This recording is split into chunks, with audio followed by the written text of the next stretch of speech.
that's what it feels like when you know you're aligned.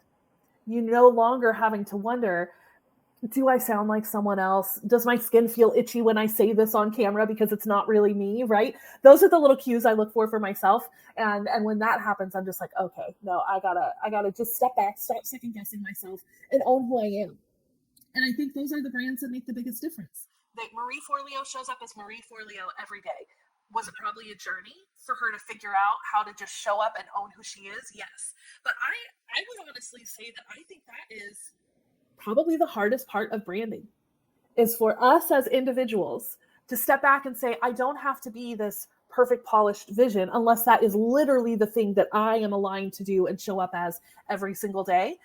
Then that's how your brand shows up. But if you're like, hey, I want to be able to be more relaxed or have a more approachable brand, then just show up that way. Mhm. Quit pretending. And I really am grateful for social media for that reason, because as many fake things as we see on social media, at the same time, because it's grown so much, it's more and more of people just being real, picking up their phone, turning on a recording like this, and just saying like, hey, here I am as is, and then really just sharing a message from their heart. And I think that's when you know, like, okay, I'm not second guessing, I'm just showing up and owning it. And ultimately, that you're making that progress because all of a sudden your brand voice just flows. And this is from a left brain who likes to tweak and change and do lots of a lot. When your brand is aligned, when you stop trying to tweak those things, when you stop trying to play around with the messaging and, let's try this way and let's try that way. When your brand is aligned and you've got the message dialed in,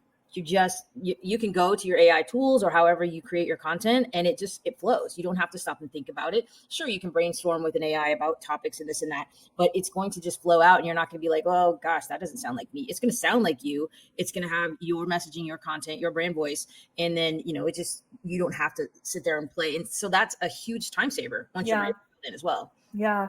Well, and getting your brand voice dialed in, now for us, there's two of us that are part of this brand, and we are two very different people, left, right, labs. So sometimes finding that brand voice means we're butting heads a little bit and we're duking it out behind the scenes. I mean, maybe you guys would like to see that on camera, but I don't know that you need to. But sometimes like conflict and tension, that actually is part of finding not just your brand voice, but who you are as a brand. So that is part of the process. And I want you guys to know that. Let us know in the comments if that's something that you would like us to talk more about in a future video, what those kind of stages of tension are and what you might go through behind the scenes when you're really on that journey of owning who you are today, not who you were 10 years ago or not who you were pretending to be.